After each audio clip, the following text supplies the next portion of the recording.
Assalamualaikum warahmatullahi wabarakatuh. Perkenalkan kami dari kelompok satu. Pada kesempatan kali ini kami akan mempresentasikan hasil kerja kelompok kami yaitu membahas mengenai lokasi dan teori kepemimpinan organisasi.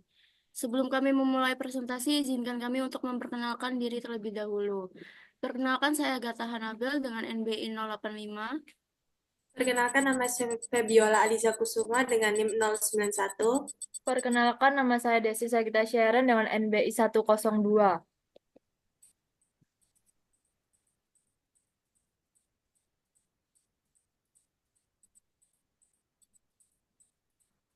Lingkungan langsung. Lingkungan langsung adalah lingkungan kerja fisik dan non-fisik yang secara langsung mempengaruhi aktivitas dan produktivitas karyawan dalam sebuah organisasi.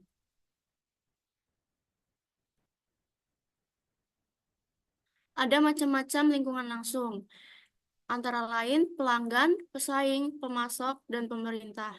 Pelanggan adalah kebutuhan, preferensi, dan daya beli pelanggan saat menentukan produk atau jasa yang akan dihasilkan oleh organisasi. Yang kedua, pesaing. Keberadaan pesaing yang kuat akan memaksa organisasi untuk terus berinovasi dan meningkatkan kualitas produk. Yang ketiga, pemasok. Ketersediaan bahan baku, kualitas, dan harga dari pemasok sangat memengaruhi proses produksi dan biaya produksi organisasi. Yang terakhir, pemerintah. Peraturan pemerintah, kebijakan fiskal, dan stabilitas politik memiliki pengaruh besar terhadap aktivitas bisnis. Selanjutnya, lingkungan tidak langsung. Lingkungan tidak langsung adalah lingkungan yang elemen-elemennya tidak memengaruhi aktivitas organisasi secara langsung, namun memiliki dampak kecil seperti kondisi kondisi manusia. Biasanya kalau di lingkungan kerja itu seperti cahaya atau udara di sekitar pekerjaannya, area kerjanya. Contoh-contoh dari lingkungan tidak langsung ada 4. Yang pertama, teknologi. Perkembangan teknologi yang pesat seperti kecerdasan buatan, Internet of Things, dan Big Data dapat mengubah cara organisasi beroperasi. Yang kedua, ekonomi. Kondisi ekonomi makro seperti tingkat inflasi, pertumbuhan ekonomi, dan kebijakan moneter akan memengaruhi daya beli konsumen. Ketiga, perubahan nilai-nilai sosial akan memengaruhi permintaan produk atau jasa yang ditawarkan oleh organisasi tersebut. Dan yang terakhir, politik hukum. Kebijakan pemerintah, regulasi, dan stabilitas politik akan memengaruhi lingkungan bisnis dan menciptakan peluang atau tantangan baru bagi organisasi.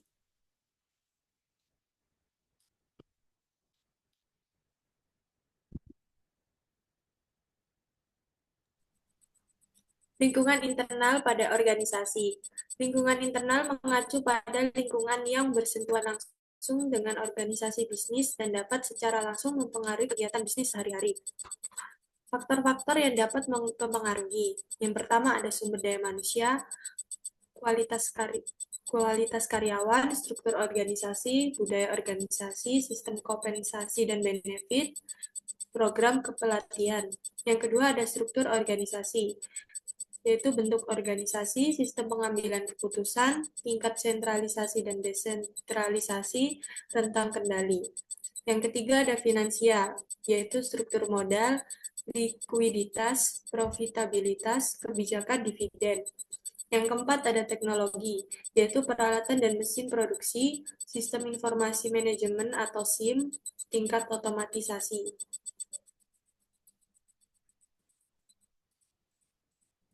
Lingkungan eksternal pada organisasi, institusi atau kekuatan luar yang potensial terdiri atas faktor-faktor yang mempengaruhi kinerja organisasi dari luar batas organisasi. Lingkungan organisasi ada dua jenis, yaitu lingkungan umum dan lingkungan khusus. Lingkungan umum adalah segala sesuatu di luar organisasi yang memiliki potensi untuk mempengaruhi organisasi. Lingkungan khusus adalah bagian dari lingkungan yang secara langsung relevan terhadap pencapaian tujuan organisasi. Lingkungan umum mencakup berbagai elemen eksternal yang secara tidak langsung mempengaruhi operasi organisasi, yaitu ada teknologi, politik hukum, ekonomi, lingkungan alam, sosial budaya, dan dimensi internasional. Yang kedua ada lingkungan khusus, yang mencakup elemen eksternal yang secara langsung mempengaruhi keputusan bisnis organisasi. Ada pelanggan, tenaga kerja, pesaing, pemerintah, pemasok, dan lembaga keuangan.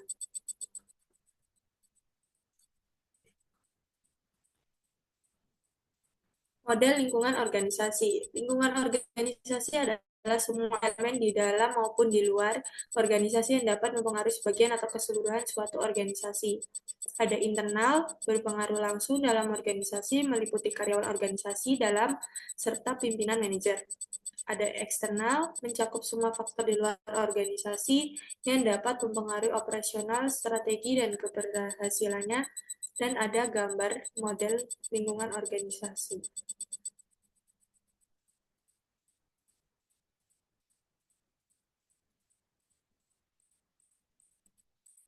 Teori kepemimpinan. Teori kepemimpinan adalah kumpulan konsep dan prinsip yang menjelaskan bagaimana kepemimpinan dapat mempengaruhi orang lain agar orang tersebut mau bekerja sama untuk mencapai tujuan yang telah ditetapkan.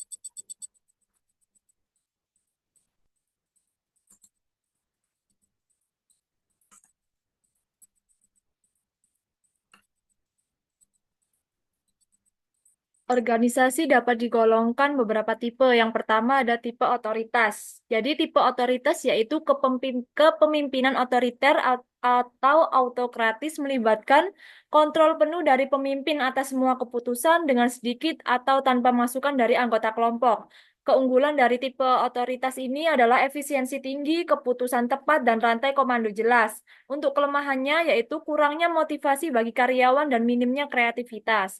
Yang kedua ada tipe paternalistik. Jadi tipe paternalistik yaitu sudut pandang seorang pemimpin paternalistik tentang perannya dalam organisasi seringkali dipengaruhi oleh nilai-nilai organisasi dengan penekanan utama pada nilai kebersamaan. Keunggulan dari tipe paternalistik yaitu membangun loyalitas dan hubungan yang erat dengan bawahan. Untuk kelemahannya sendiri yaitu inovasi terhambat dan bawahan kurang terlibat dalam pengambilan keputusan. Yang ketiga yaitu ada tipe karismatik, yaitu kepemimpinan karismatik ditandai dengan kemampuan pemimpin untuk mempengaruhi dan menginspirasi orang lain melalui pesona pribadi dan visi yang kuat. Dari tipe karismatik ini mempunyai keunggulan yaitu optimis menghadapi tantangan dan dapat menginspirasi pengikut.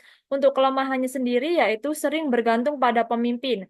Yang keempat ada tipe kepemimpinan demokratis, yaitu melibatkan anggota tim dalam proses pengambilan keputusan. Pemimpin ini memberi kesempatan bagi bawahan untuk berkontribusi, namun tetap tanggung jawab penuh atas keputusan akhir. Keunggulan dari tipe kepemimpinan demokratis yaitu meningkatkan moral karyawan, komitmen tinggi, hubungan industri yang damai.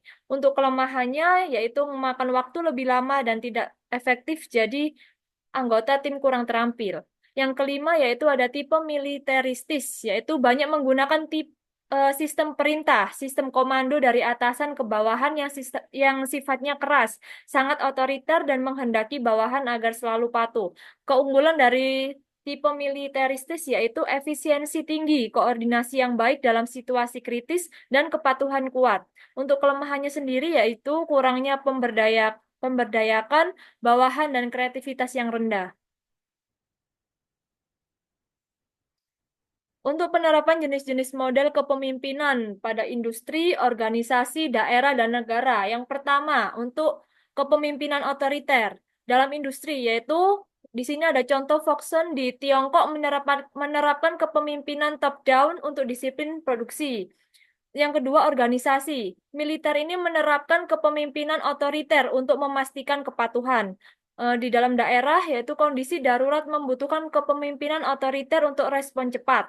Dalam negara, yaitu pemerintahan Xi Jinping di Tiongkok menjalankan kebijakan pusat yang ketat. Untuk kepemimpinan paternalistik, dalam industri yaitu Samsung menerapkan kepemimpinan paternalistik menjaga kesejahteraan karyawan dengan otoritas penuh. Untuk organisasinya, pemimpin organisasi nirlaba kecil membimbing dan mendukung tim. Untuk contoh daerah, gubernur Jepang menerapkan gaya paternalistik untuk kesejahteraan warganya.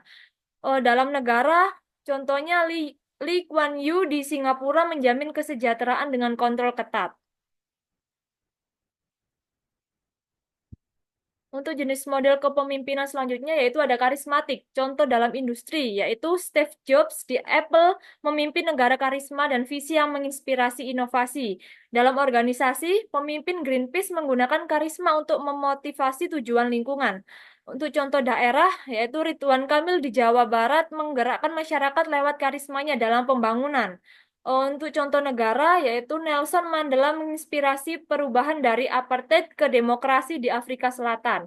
Untuk jenis model kepemimpinan demokratis, dalam industri, Google menerapkan keputusan kolektif dengan melibatkan berbagai level karyawan.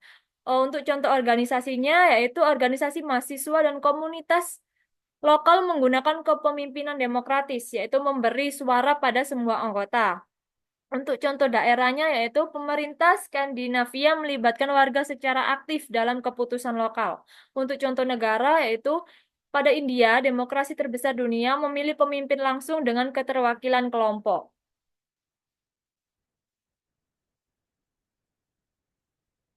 Untuk jenis model kepemimpinan terakhir yaitu ada militeristis. Dalam industri, contohnya industri keamanan dan pertahanan sering dipimpin oleh figur militer dengan disiplin dan struktur komando ketat. Untuk contoh organisasinya, kepemimpinan militeristis dengan rantai komando kuat terlihat dalam organisasi militer. Untuk contoh daerahnya, di wilayah konflik Timur Tengah, pemimpin lokal menggunakan gaya militeristis untuk stabilitas. Untuk contoh negara, Myanmar di bawah junta militer dipimpin dengan kontrol ketat oleh militer.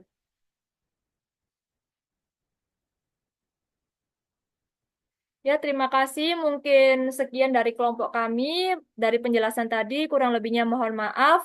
Wassalamualaikum warahmatullahi wabarakatuh.